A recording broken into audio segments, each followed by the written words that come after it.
நம்ம வீட்டில் இன்றைக்கி நைட்டு சிக்கன் பிரியாணி, நாட்டுக்கோழி சிக்கன் பிரியாணி வாங்க செய்யலாம். அதுக்கு முதல்ல மசாலா பொருள் அரைச்சிக்கலாம். 3 பட்டை, கிராம்பு, ஏலக்காய், ஜீரகம், மிளகு, சோம்பு, கசகசா இதெல்லாம் முதல்ல நம்ம பவுடர் பண்ணி எடுத்துகிட்டு வந்துடலாம்.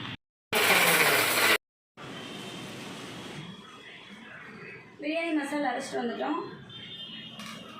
ஓகே, பிரியாணி மசாலா அரைச்சி இருந்தாச்சு. இப்போ நம்ம பிரியாணிக்கு தாளிச்சிக்கலாம். அதுக்கு சோம்பு, பிரியாணி எல்லாம், பட்டை, கிராம்பு, ஏலக்காய் எல்லாம் போட்டு ஒன்றா தாளிச்சிக்கலாம்.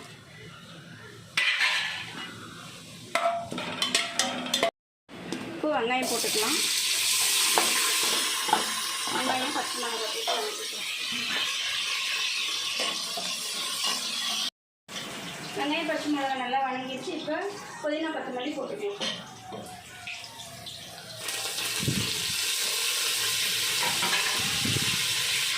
புதினா, கொத்தமல்லி அப்படியே தக்காளி போட்டுக்கலாம்.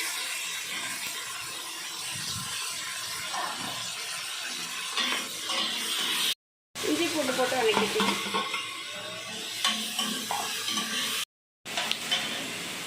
இஞ்சி பூண்டெல்லாம் வதங்கிடுச்சு. இப்போ நம்ம அரைச்ச கரம் மசாலா போட்டுக்கலாம். மிளகாத்தூள் போட்டுக்கலாம். இப்போ நம்ம அரைச்ச கரம் மசாலா போட்டுக்கிறோம். காரத்துக்கு தகுந்த மாதிரி மிளகாத்தூள் போட்டுக்கிறோம். பச்சை வாசம் போகிற அளவுக்கு நல்லா வதக்கி விட்டுக்கலாம். இப்போ தயிர் ஊற்றிக்கலாம். தயிர் அரை கப் எடுத்து வச்சுருக்கேன். தயிர் ஊற்றிக்கலாம். அரை லெமன் புளிஞ்சு ஊற்றிக்கலாம்.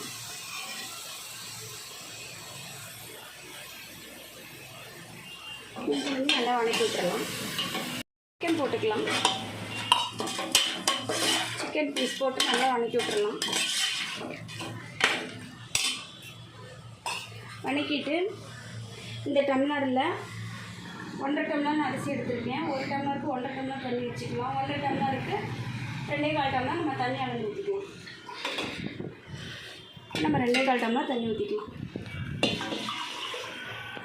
தண்ணி கொதிச்சிருச்சு. இப்போ நம்ம சிக்கன்லாம் போட்டு வளர்க்கமாலே தண்ணி கொதிச்சிருச்சு. அரிசி போட்டுக்கலாம். நான் சீரக சம்பா அரிசி தான் ஊற வச்சுருக்கேன்.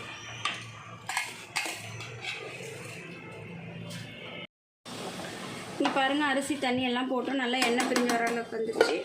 இப்போ நம்ம மூடி போட்டுக்கலாம். இப்போ ஒரு மூடி போட்டாச்சு. 2 விசில் விட்டு நம்ம ஆஃப் பண்ணிடலாம். பிரியாணி ரெடி ஆகிடும். சிம்பிளாக அடங்கியிருக்கீங்க. இப்போ வாங்கி கூட திறந்து பார்க்கலாம் பிரியாணி எப்படி ரெடியாக இருக்குங்க.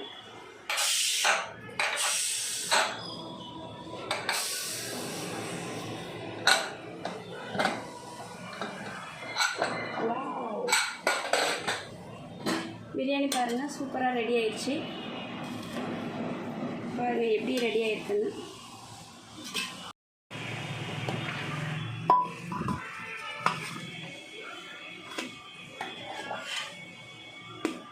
வாவ், எப்படி ரெடி ஆகிருக்கு பாருங்கள், சூப்பராக ரெடி ஆகிருக்கு.